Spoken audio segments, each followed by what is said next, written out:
How can you tell we're live?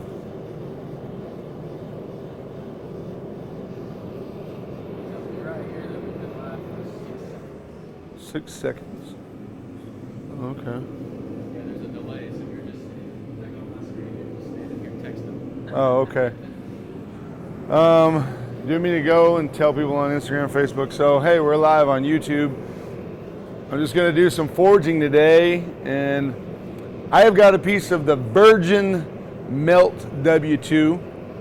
This is stuff that people say, oh man, Don Hansen, Don Hansen didn't make the W2. He just had to happen. He happens to have some, but it's the reason it's so good is it was made from raw material. It wasn't made from scrap like a lot of what we have today is just made from scrap. So this is the old virgin melt stuff. It's really beautiful. Vanadium and carbon carbides is why it's beautiful, not because it makes a pretty hamon. So I'm gonna go and tell people over on Instagram and YouTube to come over here and watch what we're doing if they want to. Go live. Hey, live. I say that all the time. Hey, y'all, live. Of course, you know I'm going to say that. Today, we have got Ryan Shipley has set up the camera. We're going live on YouTube, on the YouTube channel over there. And I will be doing some forging today and philosophizing. I may or may not answer any questions. I don't know if we can even see. People allowed to ask questions, right? Oh, okay. So if you go over on YouTube and you ask a question, then I'll try and answer it while I'm working on this. So go over to my YouTube, and you can watch what we're doing, and we're gonna have a lot of fun. And I have a big chunk of real W2, and I'll tell you why it's real W2 in a minute. It's not made from scraps. It's made from virgin raw material. All right, so see y'all. Come over and see me on YouTube right now. All right, bye.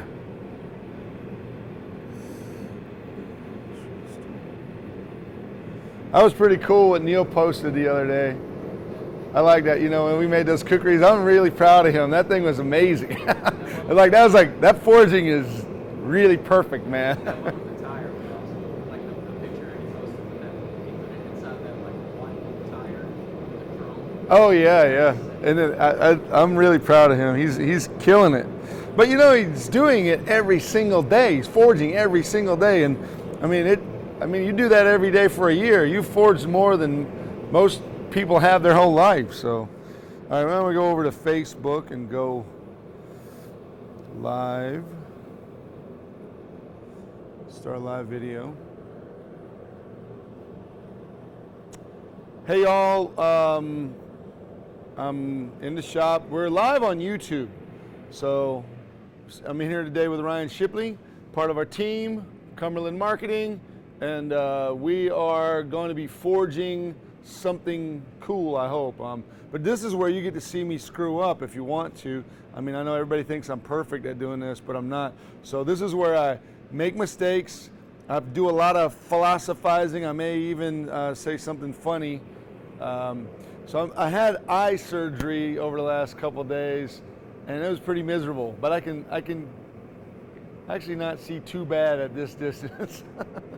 So go over to YouTube, Jason Knight, subscribe, watch this thing, and hey, Shane Carter, and we'll be forging on some W2, and I'm thinking it's going to be an integral chef's knife.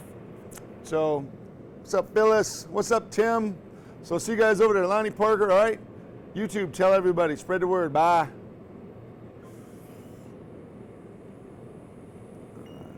Cancel that one, share. Now I'll go to the other one.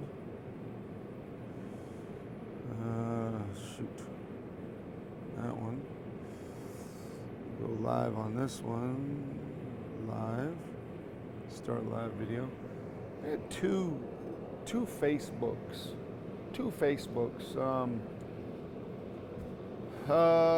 Back in Kingsport, in the shop with Ryan Shipley, part of the Cumberland marketing team. He's the brains of this operation, cameraman, thinker, doer, entrepreneur. I didn't mean for those to rhyme, but they did. So I want you to put your finger to work and go click over there on YouTube and visit us in the shop right now live. We'll be forging W2. More than likely, I'm going to be making an integral chef's knife out of it. So I invite you to come over here, and if you have some intelligent questions, I'll be happy to answer them. Stupid questions get stupid answers. But I'm not too bright, so maybe all my answers are stupid. So anyway, come over here, YouTube live right now. See y'all over there. All right, sure. All right, that's all I can do.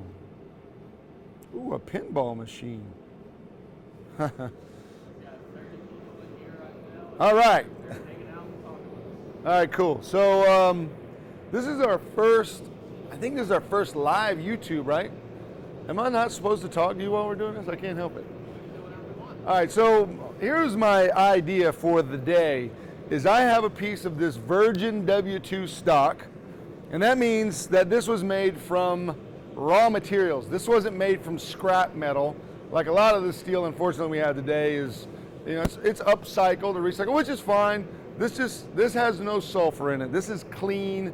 This is high carbon vanadium steel, and that's what makes it so great. Vanadium and carbon carbides. That's the great benefit of W2. Not a hamon. That's fine, you can do that if you like, but I like this stuff because it is probably the steel that, my experience, I can get the finest grain, toughest. I mean, right next to this is my favorite, of course, ADCR V2. So we'll be making something cool today, I believe, and I'm going for pretty big French style chefs. Like I always call it a fusion. Like I'm not really trying to copy a French style. I'm kind of doing this thing that it's like both. It's like my style and a French style with some other influences. I just make it like I want to. I don't make rules about making these knives. What I want to make sure they do is they cut. And I think it's interesting when you talk to other makers, everybody says, oh, I do it like this, or I make it 5 thousandths on the edge, or, you know, there's all these different things, and that's fine. You can do whatever you want to. But what I want to do is I want to make it razor sharp, amazingly functional. I don't measure stuff. I don't worry about, wow, the back is this thick, or the edge is what's important, and the flats are what's important. So if I can get those right, usually it cuts tremendously. In my experience of using them, I'm not a chef, but I do have a lot of kitchen knives from many makers. The ones that are too thin in their cross section tend to not be that much fun to use. You know, they want to do this. So I like them to be kind of nice at the spine, like let's say they're 1/8 of an inch, but they taper, and then they're wide, and you know, somewhere between 7, 9, 10 inch long blade. I like those. So as that's heating up, I'm going to kind of just do a couple things around the shop, and maybe we'll pick a couple of questions and we'll answer the questions for you, okay? So I want to make sure I got set up what I want set up. Ooh.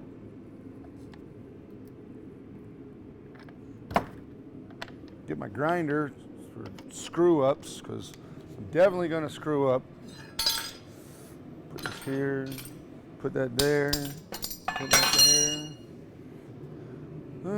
Go get some extension cord from somewhere. And hey, look at that extension cord. All right, man. I'm just setting up this little Metabo grinder just so when I get little screw ups, I can just get them off of there. That helps. Don't be afraid to fix your screw ups, because it happens. It's not a big deal unless you make it a big deal. So we'll just plug this in right over here.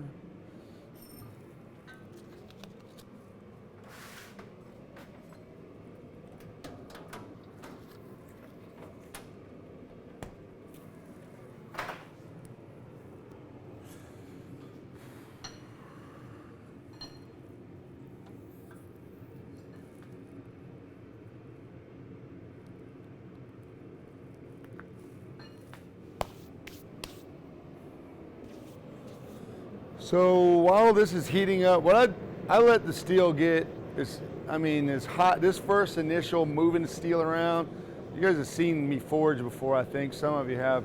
Hey Ryan, are we on camera? I mean, I'm out in race. Okay, good. I let it get as, to 1900, 2000 degrees. I have a little bit over an inch round bar, so that's going to make pretty much any size knife I want. I have a good bit of it, so ideally, I'm going to go get my pattern. I'll show you what we'll make if I can find it. I guess I should have set that shit up before but I didn't, because that's the way I do.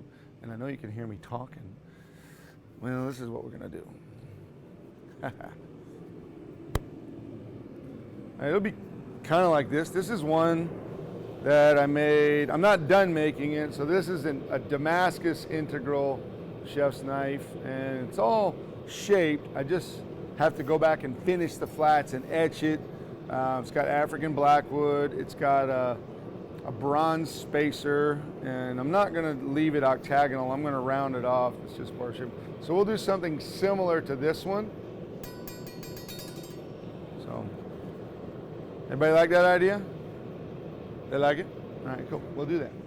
Since I haven't been in here in a few days, and the shop has been cleaned, which is awesome. Tiger Lily does an awesome job at keeping it clean. She's real serious about it. I'm not that serious about it, but I should be. So this is the idea. And we got any questions, Ryan? Yeah, we got. Can't pronounce his name, but he asked about a proper recipe for boots/crucible steel. Cool. I can't answer that question. You'll have to ask Steve Schwartzer or Peter Berg about that. I don't make woots. I have made crucible steel before, but it was not as successful as I would like it to have been, but it's not something that I have a lot of experience in. So thanks for the question, but that's not one I can answer. Woots is not it's not the ultimate steel in the world. It is impressive. So I just can't answer it. Do you only teach knife making, and are you running propane or propylene? I'm running propane.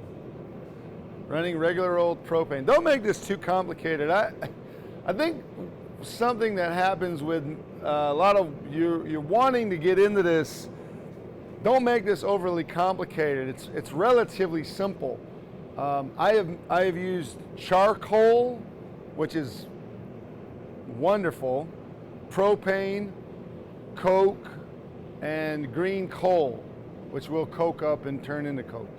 And I don't like the green coal or the coke very much compared to charcoal.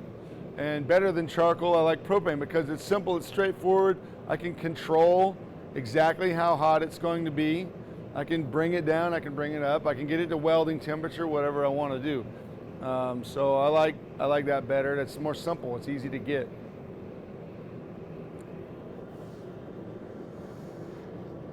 So I think this is hot enough. I'm going to start by squaring this up a little bit, but I need one more thing.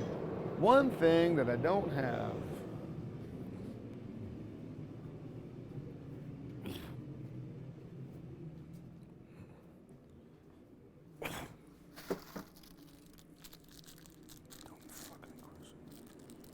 Propylene.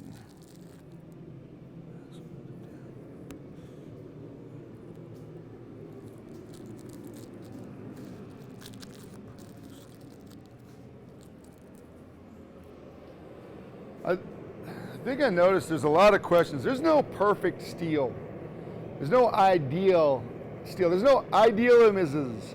Idealism is dangerous in any craft. So that means if you are too idealistic about the what you're doing, the fuel, the tools, the materials, then you'll never do this. You'll never even be able to get into it. So I appreciate questions, but I hear idealistic questions like, what's the ideal steel? What's the perfect steel? Well, that doesn't exist. So there's no perfect steel, there's no ideal steel. There are some really great steels for making knives. This is a pretty rare one, honestly, to get a virgin smelt W2 that has not, it's made from raw materials, not made from scrap metal or whatever, and so it's interesting. I appreciate the questions, and if you're really interested in this, get busy doing it. Go take a class wherever you are. It doesn't matter. If you're in Europe, there's a lot of people teaching blacksmithing classes. Some people may be teaching knife making in America. We have schools from the East Coast to the West Coast and all in between. We have a school here, Knife Forge Studio. We have 5 people in here every 2 weeks. That's 10 people in my school a month. So you can sign up and take a class with me. You can take the online class, the Forge series. There's a lot of things you could do to get going in the right direction. But and I'm not trying to criticize the idealistic viewpoints too much.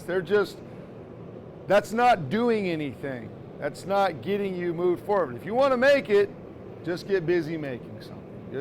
Just get there doing it and enjoy it.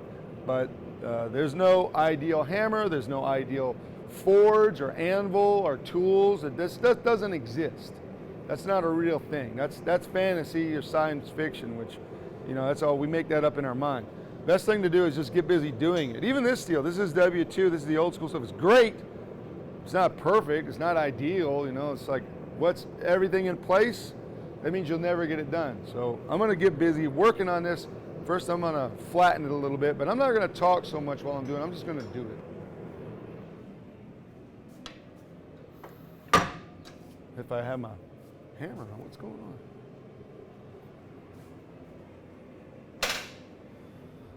Having hammer problems. All right, learn how to work the tools first.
Point.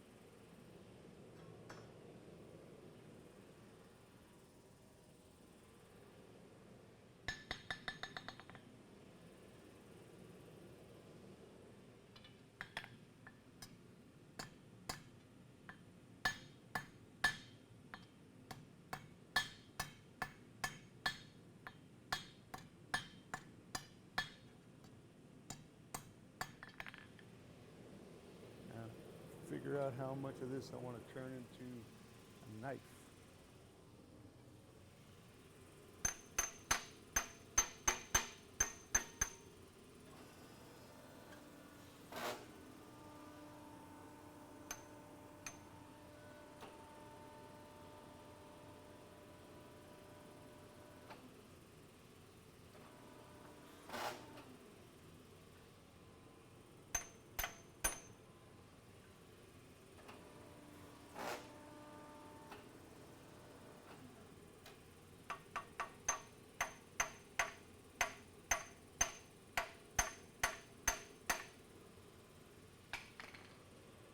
Okay.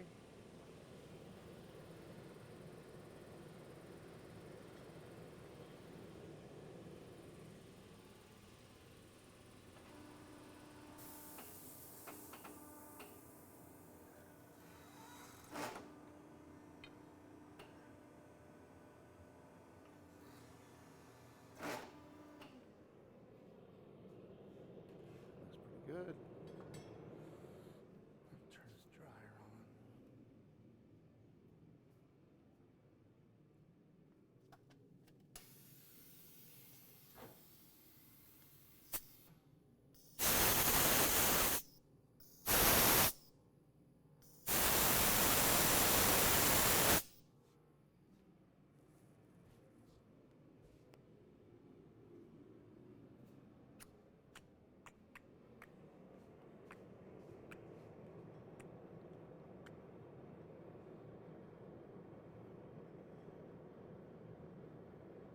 always like to wait till the steel comes back up. It's easier to heat a piece of steel up if you don't let it go all the way dark. So once it gets back up, while I'm moving a big mass of it, I'm going to be able to do more work when it's all hot instead of just waiting. It's like, there's still shadows in it, so I let the shadows go out. Can you see me on this anvil, or you have to turn to it? Okay, so I'll be working between both of these. And I'll be using this hammer. I should have brought Nick. Need a camera operator. I can move this one back some more.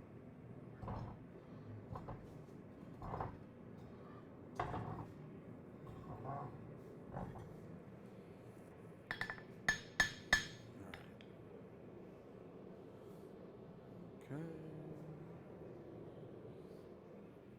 Make a big triangle here.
Try something.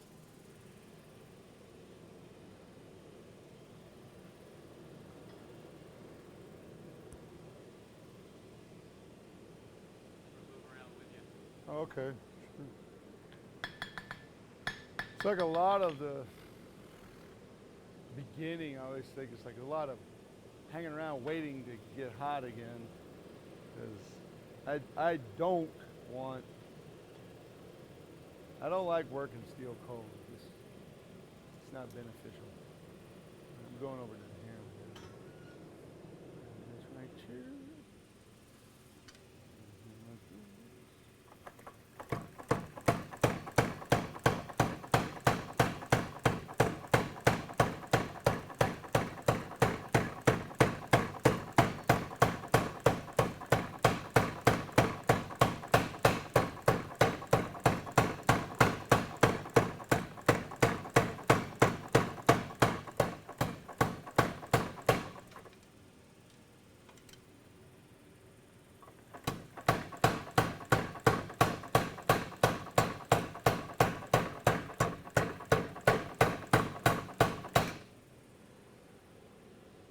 Now I'm going to go back and refine that profile shape again.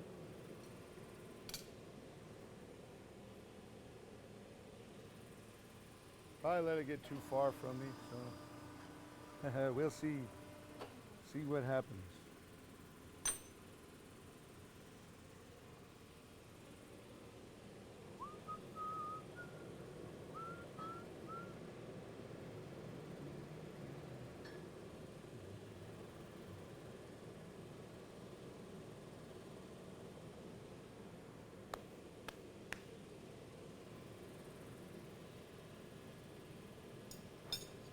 There's a great video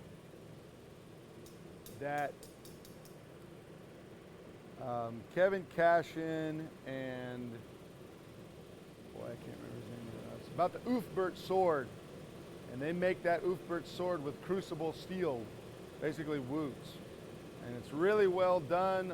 Two great bladesmiths. call him something else. But anyway, you should watch that. It's the Ulfberht Sword. It's a PBS documentary, I think. Might have been on Nova, I'm not sure, but it's really good. You should watch it. That's a lot of information about making a sword from woots. Maybe not all the details, but if you have not ever made a sword out of monosteel or a knife out of monosteel, then forget about making it out of woots. Learn how to swing a hammer first. You know, it's like somebody wanting to be a race car driver that doesn't know how to drive. Maybe that's harsh, but it's just the truth. It's good, it's cool, but explore where you can first. You know, you want to be an explorer, explore your backyard first. Once you figure that out, you know, move on to bigger things. Offset this a little bit. Hopefully I don't screw this up.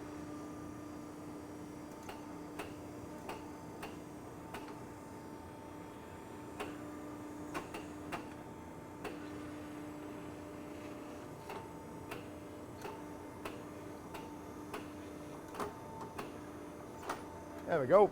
All right.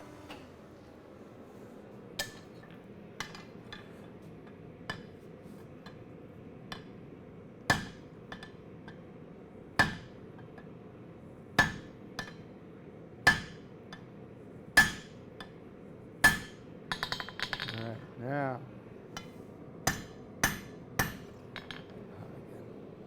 the shape starts getting out of hand. You got to fix it. So I forged it out first like a spear, and then I just offset that. I just pushed it down so I can make the heel.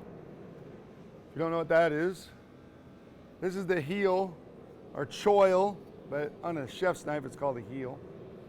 And I wanted this to be even with my bolster area, which is an integral bolster, or my guard material. I find no need to have a ricasso on most any knife.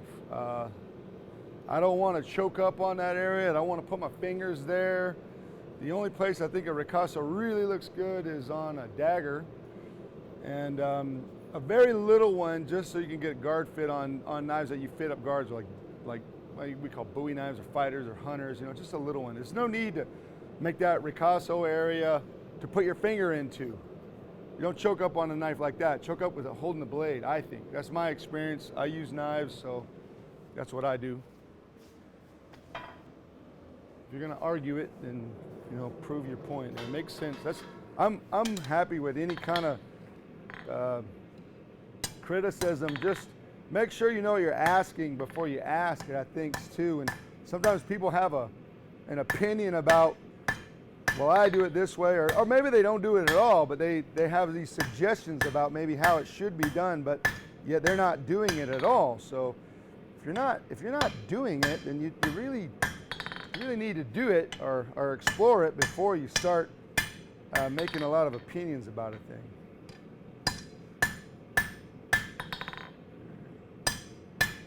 I want to tune up my profile here because it's not pretty yet. Now it's getting prettier. All right. I really don't want to screw this steel up because I don't have much of it. Ideally right now I'd like to find the 80 CRV2 and square or rectangle bars. We got any questions over there?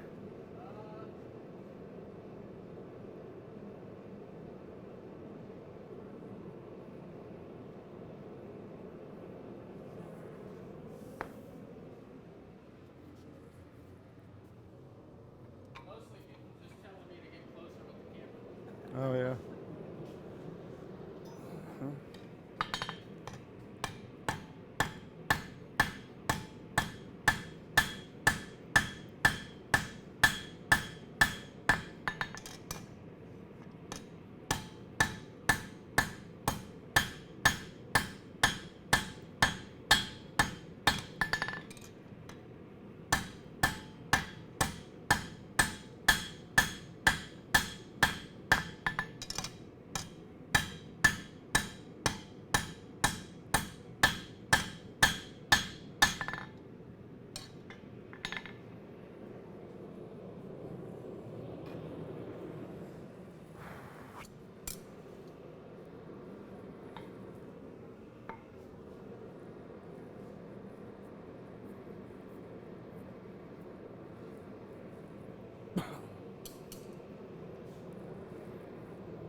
This is my favorite part of making a knife, is the forging part.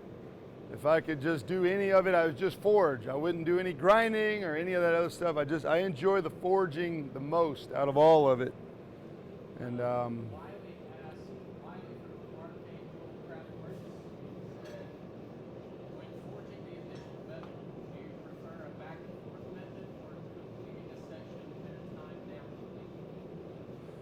that's a good question.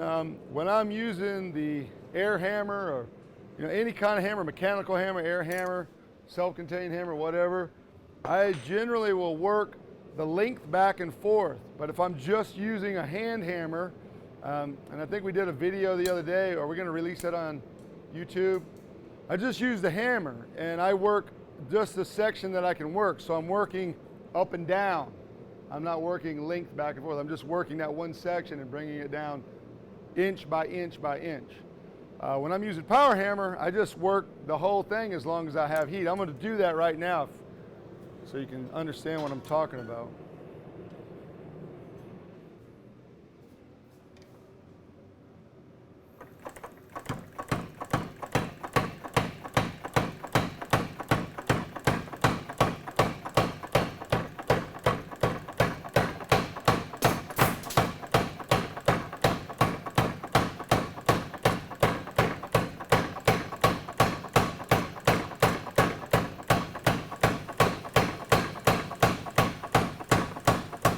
I want to take that and make it show up over here. So I'm going to play with that before it gets too thin. There we go. Also, I'm going to clean up my profile again.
Thanks, Tim.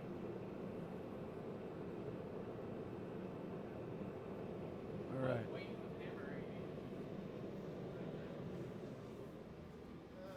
Renting this building here. Huh? Just got through renting this building. And I gotta get some stuff out. I get you to move your truck over here. Oh, and yeah, get yeah. in and out. Sure, sure. And now if you got something going on in that oven, I can wait. No, I can move it.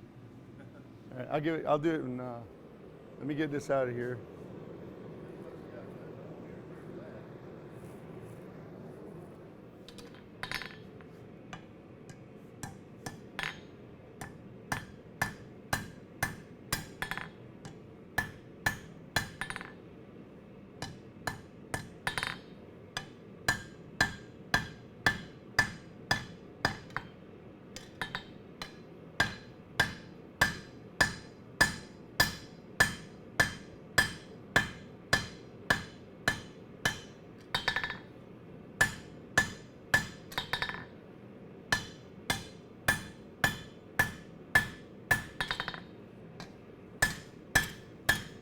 Still working on my preform here. All right, now we're going to take a pause. I'm going to be right back. I got to go move my truck.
where we are.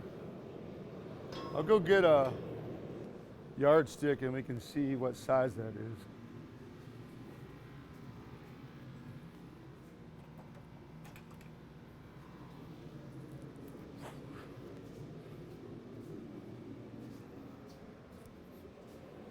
All right, we're gonna just see where we are right now. So right now I'm at 2 inches wide and about 9.5 inches long. About perfect.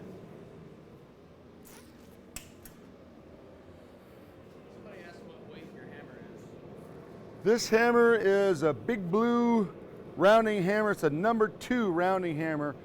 And this is almost 4 pounds. It's like 3.5 maybe or something like that. But the heavier your hammer is, really the less work you have to do. It's just a different technique. It's more direct metal moving, you know, instead of taking a lighter hammer that with a longer handle that you have to swing really hard and fast. This is just a heavier hammer.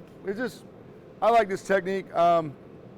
First time I saw these hammers, they were farrier's hammers, and I wasn't fond of them because they were too light. And then I met a fellow named Brian Brazil, and Brian had this 5 pound or 6 pound rounding hammer, and he would just go boom. It was just moving it like Play-Doh. I was like, man, that's a great technique. And I learned a lot of interesting stuff about some forging history and where different hammers came from and why different one works for different reasons. So I like this because this is fast. The round face is for moving. This is for smoothing, but I also have facets so I can fuller, I can draw things out. I can use any edge of this hammer to make whatever I want to. But these are from Big Blue. You can order one from them. There's a lot of people who make them. Ethan Hardy makes them. I mean, it's always nice. Get a custom hammer. If you're happy with the fiberglass handle hammer you got out of Home Depot or Lowe's, great. Use it. If it works, use it. But I don't like those. So, all right. Just want to true everything up before I want to make sure everything is where I want it to be before I continue, you know, because I got a little bit of cupping, but I want to bring this heel. I'm hitting straight into it. I might do this or this. So I just want to get, you know, when you're forging profile, you end up getting some cupping, but I want to eliminate that and make sure I have the steel where I want it before I get too busy with it.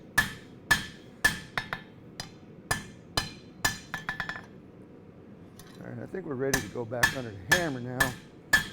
Really good. Wow. Okay. Pretty much even. I'm going to go back under hammer and start making this wider. So it'll get a little bit long. It'll end up being about 10 inches by the time we're done, I think. Usually that's what happens. It's going to be a cool piece.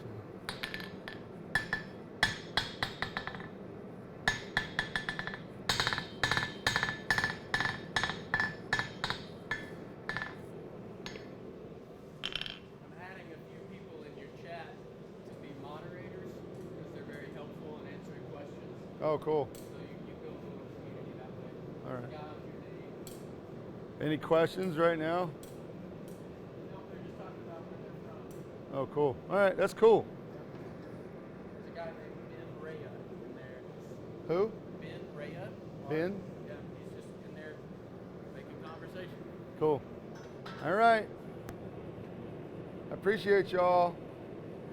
Hopefully we can build this channel and make it more and more fun, a community for makers, bladesmiths, blacksmiths, and even whatever you make. I'm happy to have you part of it.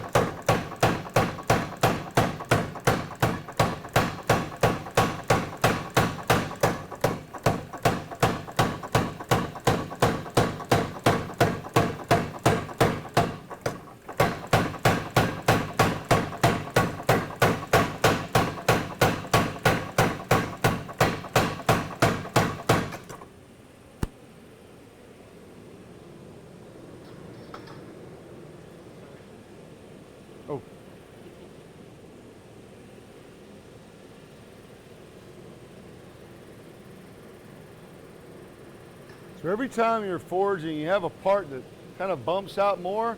Usually that part's thinner. And a lot of times you could just pull steel down to fill it all in so you have a nice even edge. One of the things that I used to really worry about was making it perfectly to the shape, perfectly to the thickness, and perfectly to the geometry that I wanted. And sometimes when I make these, I'll do several of them at a time. So then I change over to what I call forging for effect. And that means I'm going to maybe over forge some of them because I want them to match my pattern. I want them to match my idea.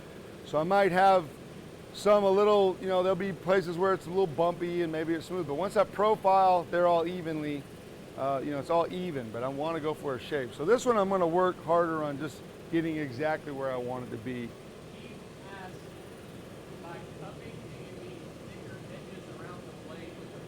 No, when I'm forging the profile, I'm trying to change the shape, you know, the profile shape. Right now, to get my preform still, the steel will cup one side or the other. So it's simply a matter of me going back and getting that flat again before I start pulling out bevels. Always want to go back to flat and straight, and your forging will get better. It'll be a lot easier. But if you just keep banging on something that is cupped and warped and crooked and out of shape, then you won't get the shape you want. Okay, so I hope that explains what cupping is. It's not complicated. It's just if you're forging from the spine to the edge, then you probably get a little bit of that because it's getting thinner and thinner. And the thinner it gets, the more of that you're going to get. So it's good to go back and get it out.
Shift something around here.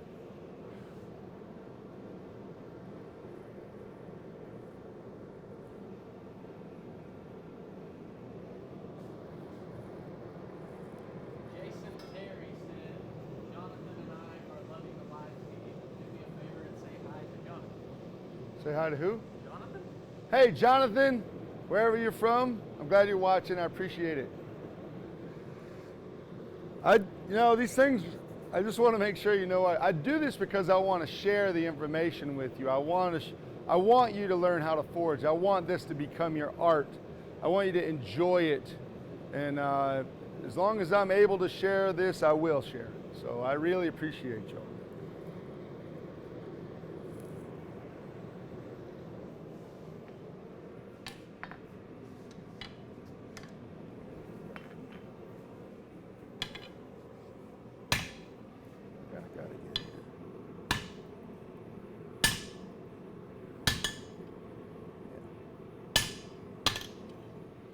Okay. That's not gonna be better.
out of heat. If I don't like the shape, I just keep working it until I get what I like. That is the way. I kind of like that. If you've seen the Mandalorian series, I think that is Star Wars now, you know. Maybe I'm stirring up something, but I like it when they go, this is the way, you know. I think that's cool. Chris So, asked, Jason, are you able to forge the blade thin with minimal warping after quenching? yeah. So when you make a chef's knife or any knife that's going to be very thin, even a sword, I forge it to where I want it to be. I do very little grinding on it first, just enough to, I don't do the bevels or anything. I'll harden it. Then if I have any warping, I don't have the potato chip warp that you'd have on the edge.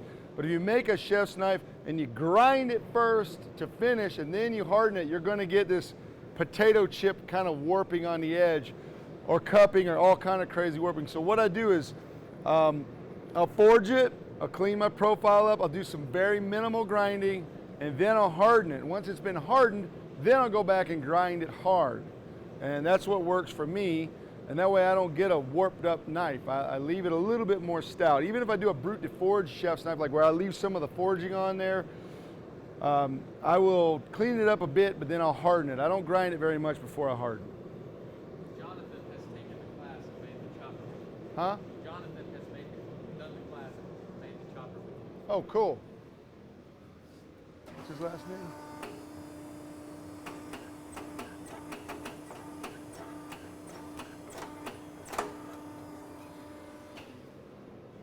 All right, so I got something I want to fix right now, and that is this weirdness in the blades.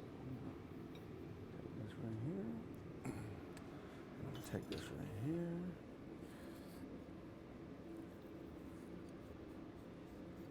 Someone asked if you know what you guys are going to be teaching at the Big Sky conference. Yeah, all kind of great stuff. You should be there. Some of the best makers in the world.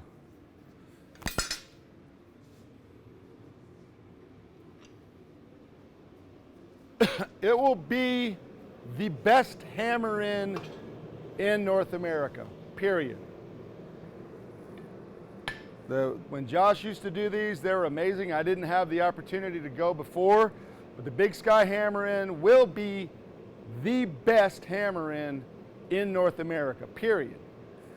Until somebody comes up with a better one, or he does it again next year and makes it even better. So that's something that I can guarantee you. Scott asked, is there such a thing as working it too much? Yep, there is such a thing as working it too much. So it's if you forge it too thin and you have nowhere else to go, or all those things, you don't want to do that. Right now, I'm basically just profiling and cleaning up. I want to make this really nice and even. So I'm going to be careful as to what I do and how I do it. So I was tuning my profile shape up there a minute ago, and I'm still kind of playing with that idea.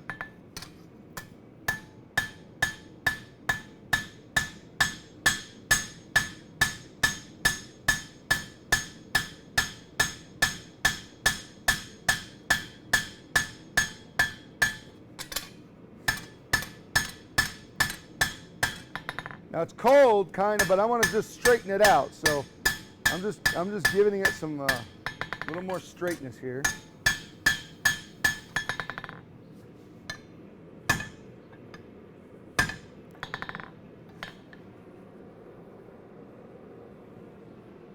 So I'm liking this. This is pretty nice. Before we get it hot again, we'll just measure it to see where we are. Have a little more blade than I need. I'm at, 2.5 inches wide, which is perfect, and about 10 inches long, which is maybe an inch longer than I really like. I usually like them to be 9. It's kind of nice. All right, so now I'm just going to be planishing. I'm going to set that handle up a little bit to, excuse me. Just want to make everything nice and even.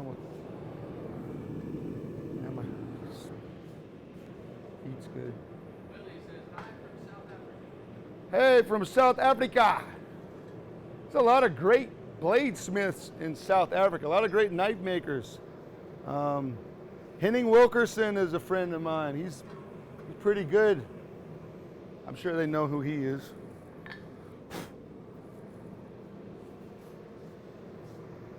So I'm going to squeeze this thing. This.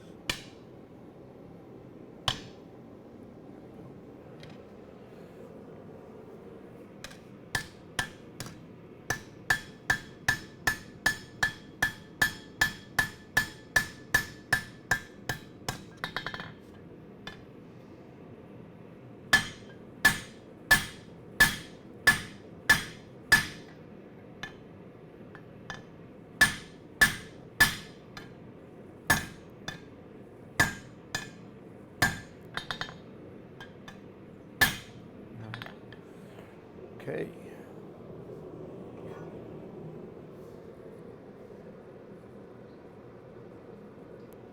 Yeah, I think I like that. Now just getting it all straight.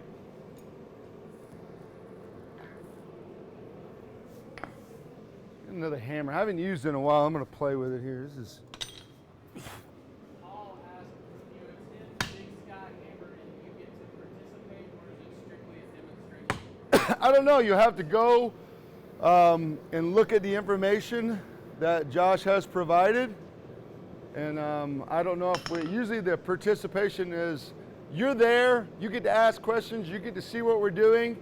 So here's my recommendation. There's going to be a lot of amazing bladesmiths there. Steve Schwarzer, probably one of the first guys to make Damascus in America. So when you have a teacher like Schwarzer there, you just sit back, shut up, and watch what he's got going on. I'm sure there'll be opportunities to do stuff, but I don't know. So there's a lot of information to be had. It's a great place to go and think, expand your knowledge, get inspired, see some amazing work. So that is more participation than I could hardly stand myself.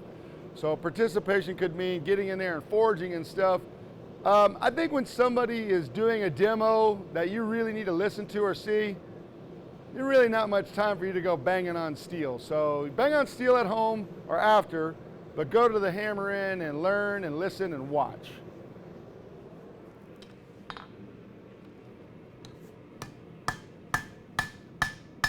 This is just for planishing.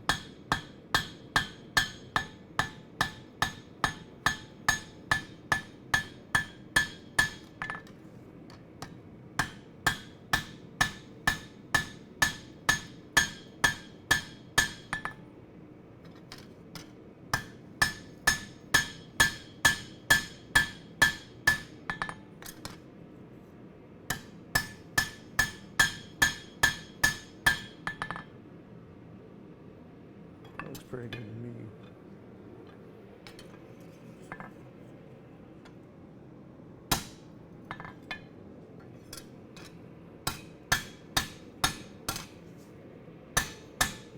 Now I'm just getting it straight.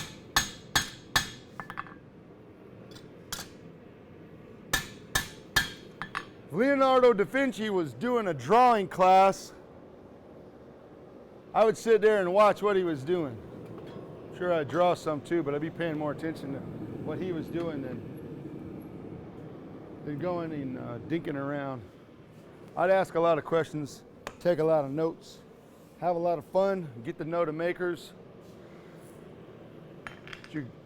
One of my experiences learning,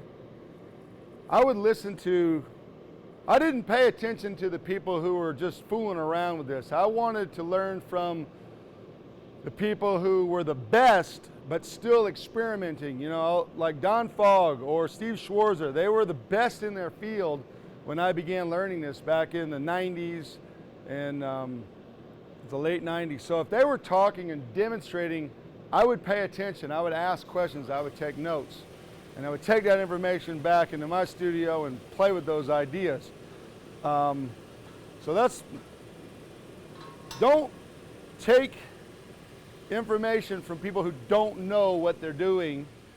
There's a lot of that on YouTube, unfortunately. There's kind of an overabundance of the, I don't know, I want to call them the well-read with no experience. And that's in any field. That's in, any science field, any field really. I mean, it's like, and the crazy part is, then you have the people with a little bit of experience who really think they know what they're doing, or you have somebody who is like, I'm trying to figure it out all the time, and I have a lot of experience, but I still am seeking better ways. I want to learn. I want to get better at it. I'm still hoping I can, get better and better at this as I continue on. So I'm always a student. I am a perpetual student. Even though I teach, technically I'm considered a master bladesmith. To me, master bladesmith means, I passed tests. I was tested by my peers. I submitted my work to my peers, and they deemed this mastersmith quality. That's great. That's the beginning right there. That's not the end. That's just the start of the learning. So that happened in 2007, and I realized, man, I don't know anything. And I still feel like that. I still feel like, as compared to what there is to know, or the wisdom there is to gain in this, or the ability to get better and better at it, I only have the basics. I only know the beginning. I've spent 30,000 hours or more doing this forging and grinding and making and designing knives, but I still feel like I can know more. I can get better. I can learn new things. I could figure out different heat treats. It's still an open field. It's still unlimited. But you have to be able to agree with yourself that you don't know, and you're going to be a good student. And I always call this my theory here. This is theory. Actually, maybe it's not good enough for that, because I'll always replace it with new information. So this is my hypothesis of forging, So I'll learn something new. How do you prevent warping when cheating? You don't. One thing you can do to minimalize it, though, is normalize heat treat. Thermal cycling and normalizing will do a lot to help prevent warping. Certain steels are just prone to warping, so you're going to have that.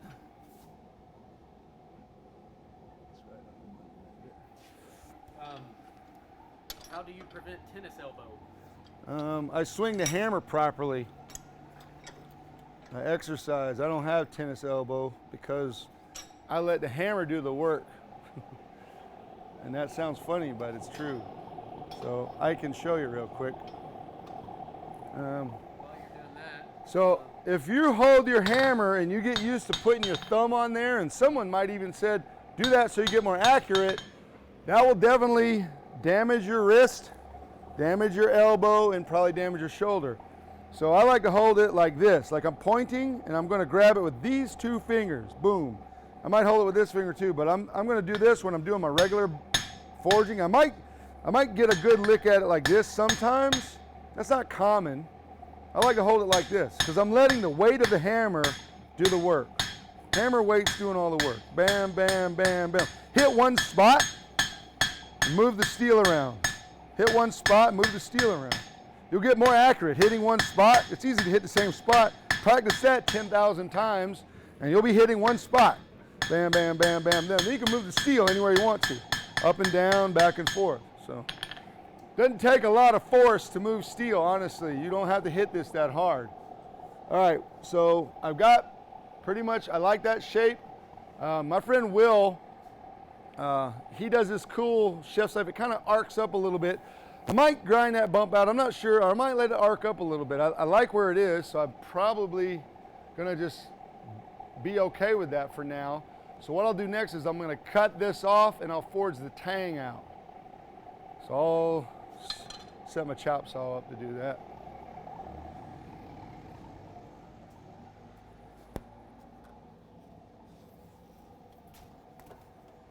What's the difference between the online class and the in-person class? Travel.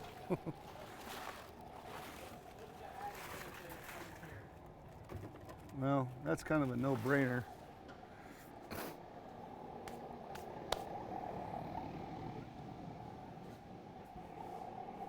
You want to do an online class of drawing with Leonardo da Vinci, or do you want to go in his shop? I mean, I'm not Leonardo da Vinci, I'm just an example. It's kind of, I mean, just think about it. The added benefit is you come here and you get to make a knife with me, and I'm going to show you step by step, and we're going to have a lot of fun here.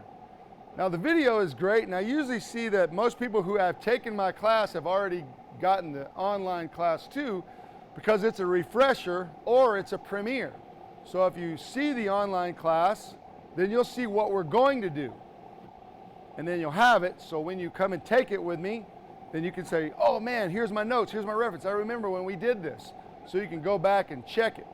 So that's the benefit for you. To me, it's kind of a no-brainer, so I appreciate the question, but in class, right here, very small class. We usually don't have any more than 5 people. We have a lot of fun. Ask anyone who's taken the class. No one is disappointed. They all have a blast doing it, and that's it.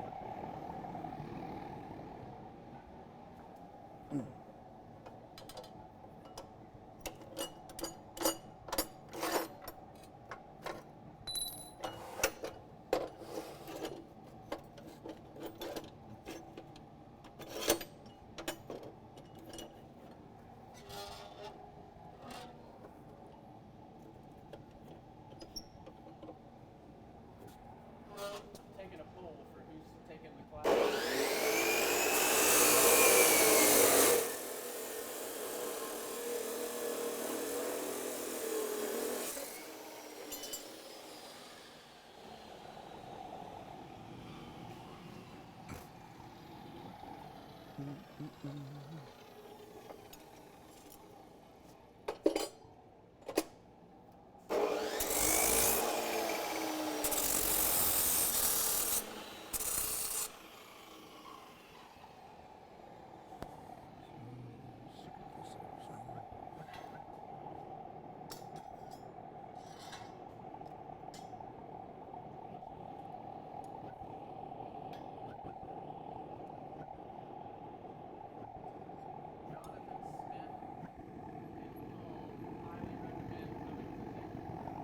Jonathan Smith is cool.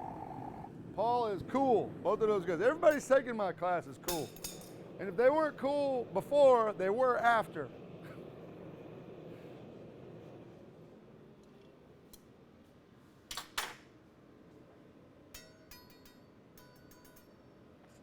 Okay. Now, we're going to do the tang. Hidden tang. I like hidden tang on, hey, what's up?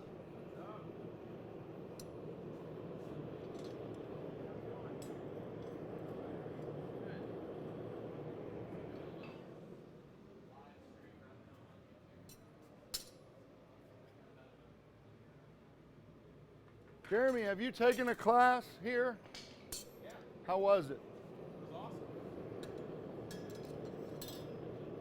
Learned a lot. What did we make? Choppers? Yeah, we made choppers, we did a chef's knife, and then we did the safari grade. Oh, wow, we did 3 classes. Yeah, man. Best classes I've taken. That's right, I forgot. Safari grade means I don't leave any forging on. We grind all the forging off, so you have a clean finish, usually a belt finish. You can hand finish it if you like, but belt finish is safari grade. Adventure grade is like the brute de forge, you know, leaving the forging all on there, forging it a lot closer. So we did a chef's knife, the chopper, and then the safari grade. Was the safari grade was a recurve, wasn't it? And we made a straight one. That one was straight. Straight, And okay. the adventure grade was a recurve. Cool. Yeah. Cool. And that's my favorite one. I love that brute de forge stuff, man. Someone said, will you learn how to make a knife with basic tools? Of course. That's how I learned how to make knives, with basic tools. So one of the interesting things is if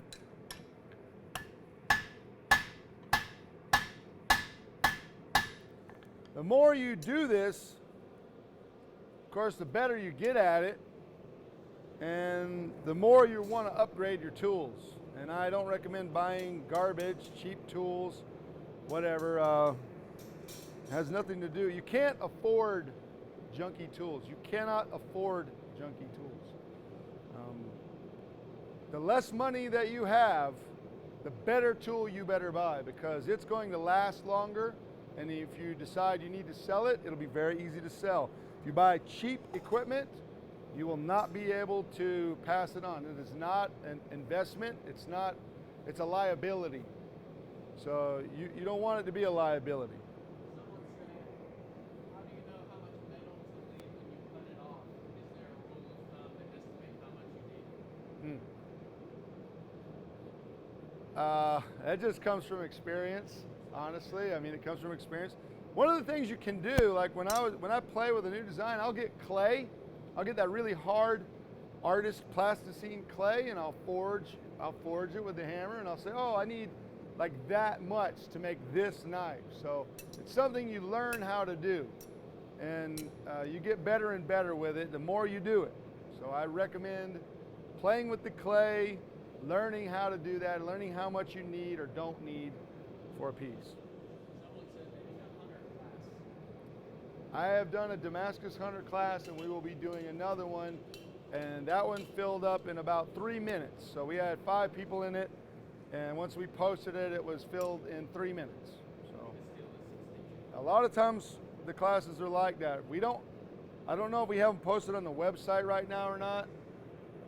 Probably not. We do. So if you go to my website, and I don't remember what it is, I'll tell you in a minute, you'll be able to see what classes we have available, and you can get in one.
That'll end up being about, we'll go a little longer. I like the handle for my rule. I like to put as much steel in the handle as possible.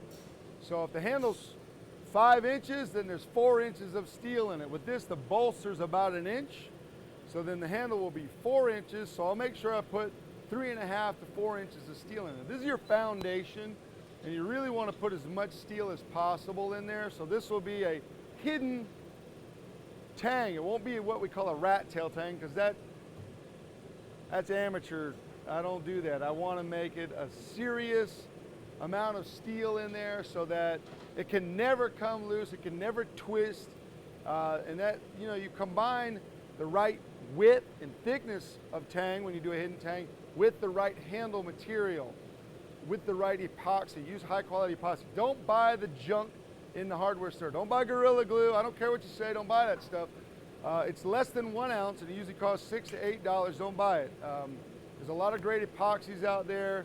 A company called West Systems, they make the G5 and the G Flex series. This is some of the best epoxy I've ever used. They designed it to put on the bottom of your boat so you don't sink out on the ocean. So it works really well for that, and it doesn't come off. And if you glue it up to something, you'll have to break the handle off or tear it off. It ain't, it's not coming off. So I recommend those kinds of epoxies, good ones. They end up being less expensive if you really think about it. How do you feel about ABS hammer-ins for beginners? Great idea. You should go.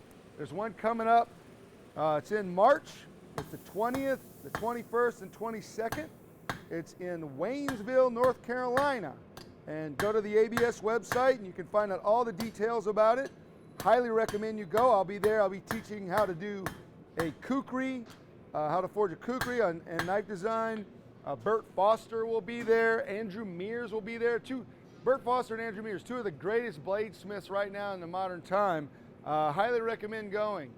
So go. You don't get a ticket. You just register, and then you're there, and you'll have a blast. You'll really love it. See where we are now. How do you get an ABS bladesmith to not punch you in the face? Watch your mouth, son. Smile when you say whatever you say. You can say anything you want to say to me. It could be rude, it could be wrong. Just smile when you say it, and I know you're having fun with it. And then I don't punch people in the mouth. I just joke around. That's a joke. I'm not violent. I don't punch people in the mouth unless they need it. Some people need it, though. I think some people just need a smack, you know. Someone said, did you teach Neil before the show? Teach Neil? No, Neil is self-taught. Neil Kamimura taught himself how to forge, and he's kind of becoming one of my favorite people. It's a great story. If you can see Neil's story. It's on. There's snippets of it on Recoil magazine. Neil tells his whole story. He taught himself how to forge, and that was a life-changing experience for him. And he forges every single day. He's a legit bladesmith. He makes great stuff. He gave me one of his chef's knives. It's one of my favorites because he you know, when you make something with love and passion, it's awesome. It's a wonderful thing. You know, it's like that peanut butter and jelly sandwich your mom made. It tastes better than every one that everybody else's mama made, you know? So my point is, he is wise enough, bladesmith, to seek out teachers that he felt like could help him or make him better. So I didn't teach him until he wanted to come and visit with me, so I allowed him to. We have a fun video on that. It's on Recoil TV. If you have that, go watch it. But Neil is great. He's one of my favorite people, and I love what he's doing. He's kind of lifting up all of us. He's raising it all up for us to say, this is important. Watch what these bladesmiths are doing. So, yeah, he's great. Someone said, is there a rule of thumb for tang to blade length ratio? No, there's a little bit of one for just handle, like I was explaining, but you know, there's more. See, like how wide that is. It's not a rat tail. I mean, this is over an inch wide right here, and that's pretty close to it. And once we get done grinding it, this is going to be about a this is. I got the ruler. I can measure it. Let me measure it. I'll show you how wide. So the tang right now is the width of the anvil, and the anvil is 4 1/4 inches wide. So this is going to be about 4 inches, and the handle is going to be, I'm going to have an inch of this, an inch of bolster, you know, it's an integral bolster, so I'm going to have about 4 inches handle. So I'm actually going to have to trim some of that off. The width on this thing is 3/4 of an inch wide. So I put as much steel in as I can, and now I'm going to straighten this out. So I hope that makes sense. Another thing you can do is you can go to my Instagram. It's best to not go there. It's best to ask the questions on the YouTube channel, and I will go back over there and I'll try and answer them. If I don't hear, I'll try to go back and answer them. There's another, I usually don't answer, I think it just says Jason. I don't know. I have another one that I look at stuff with, but it is still me. It's not hidden or anything.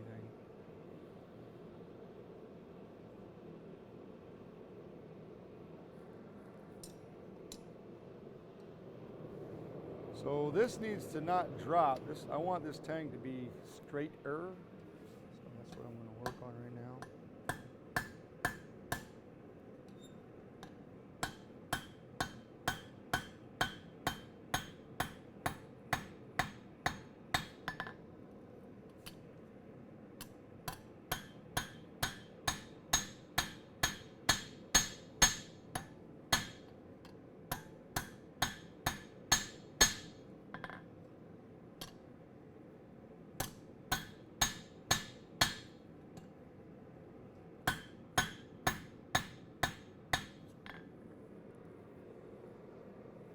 So I want to bring this up a little bit more, just a little bit higher, because the handle, I'll show you on this other knife that's in the process of being finished. So when I do a chef's knife, if I do a chopper, if I'm doing a chopper, I usually have a lot of drop in the handle. That just gives me leverage on the swing. But when I'm doing a chef's knife, I kind of want it to either be straight or maybe even just arc up just a little bit, if that makes sense. So this tang will run right through here. So this one comes all the way to back here. And I have overdone it before and had them come out the back. So, but there's all kind of ways to make this. And when I do this tang, I grind a fuller in each side of the tang. And I could literally put that in there with little wedges on each side, and you could never pull it out. It could never come out. Nothing's sticking to it, but it can never come out. So I'm using really high quality epoxy in here too. And in, I don't know, 20 odd years of knife making, I've never had any problems with this type of handle construction. I've never had one come off. I've never had one return. I've never had it happen. So definitely functional and works. Someone said, do you ever make Damascus? What? Do you ever make Damascus? Of course I make Damascus. Follow my Instagram. You can go back and look at all the Damascus stuff I've been fooling around with lately. Have to make Damascus to pass your Mastersmith rating.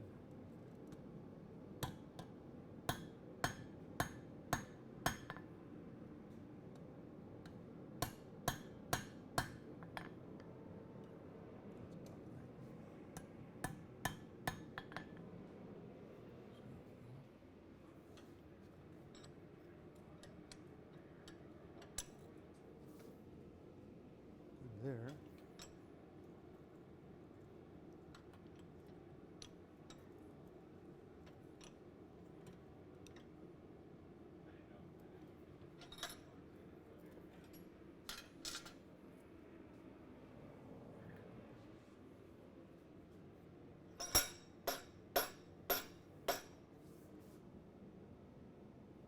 Lining the tang up with the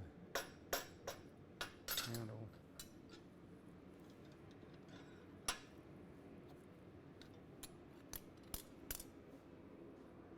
All right. Could probably true this up a little bit more if I wanted to. Do some tuning on here. Get some different tongs. I'm going to heat that back up. Just do a little bit of more flattening and straightening here. And then be done with that part.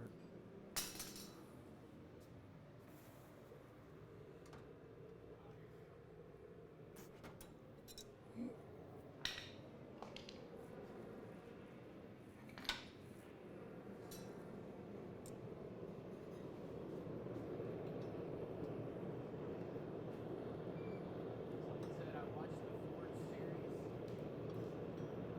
and it was very well done. Great information. Thank you for putting it together.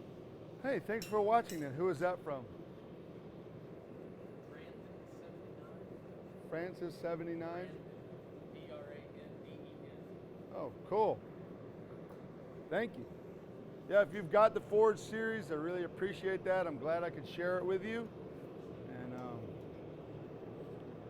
got it, then you realize you took zero risk in purchasing it.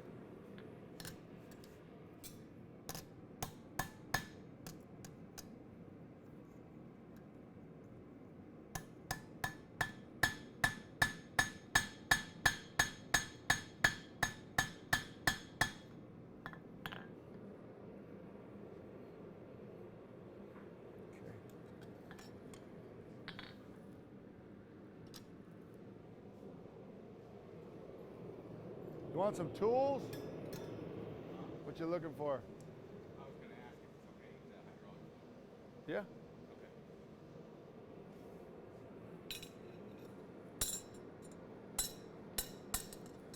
Another thing that's important to me is building a community of makers, whether it's surrounding this area or if you've been in my shop, you're part of a very special crew, a very special club, I like to say. You know, you've been here, you've taken a class, and I know that everyone's had fun here and a lot of people have learned a lot.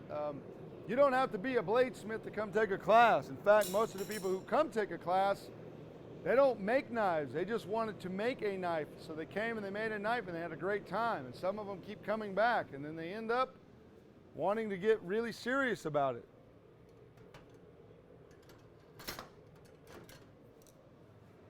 Someone said the baddest Damascus you ever made was the tiger.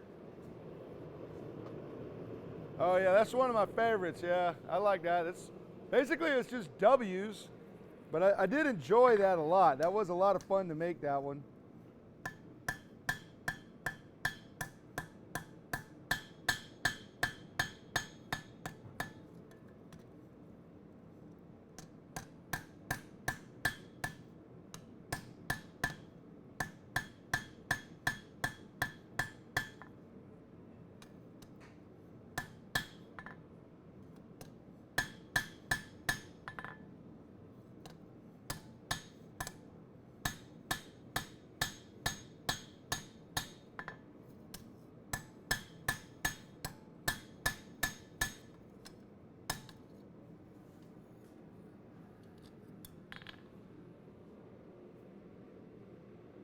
That and straighten it.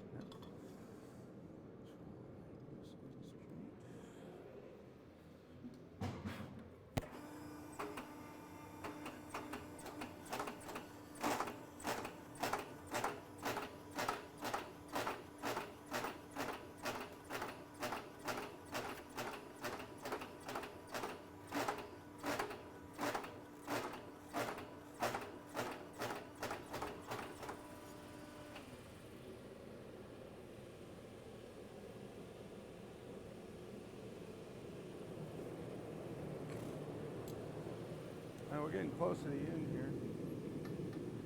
Sometimes straightening takes more time than forging. It's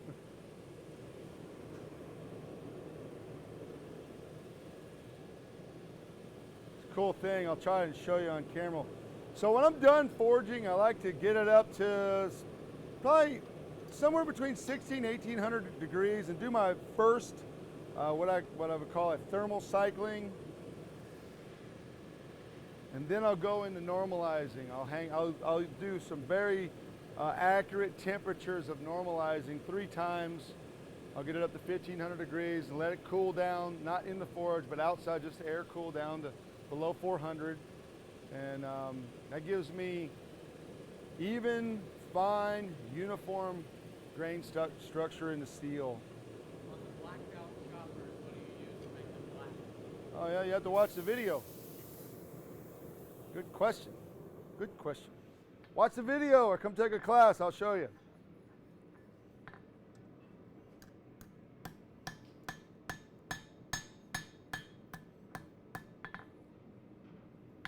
Josh of all trades said thank you for putting together the Forge series. It helped him in the way he approaches blades.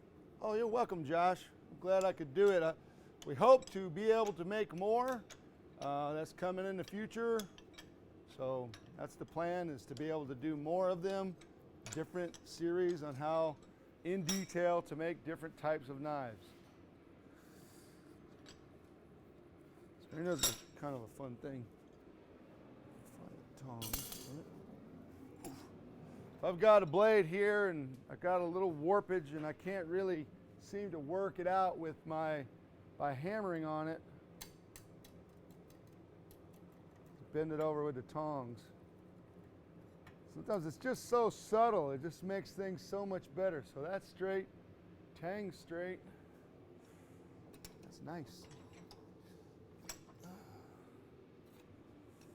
It should be just about perfect. So straight. It's pretty much exactly where I want it to be. So that's it. That's about as close as I'm going to take this one. So I'll show you how the size of it. Just lay it here. So from the heel to the tip, 10 inches. I may decide to bring this up a little bit more. I might take some of that off. From the heel to the spine, it's a little over 2.5 inches.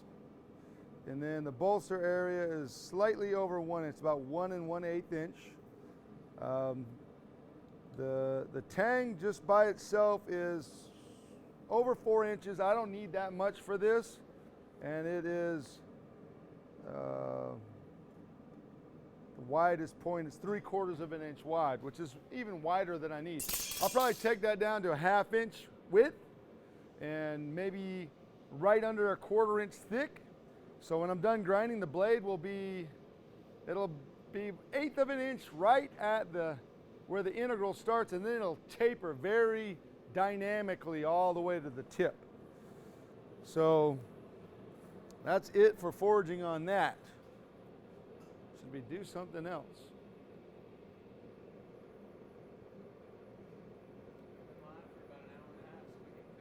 Yeah. So that's it, y'all. Thanks for watching. Is this going to run on our feed? So this will be available to watch on YouTube. You can watch it. And I hope you enjoyed it. And thanks for your questions. Couldn't get to all of them, but you never really can. But I'm going to keep doing these Q&A sessions, and I'll answer your questions the best I can. So y'all have a great day.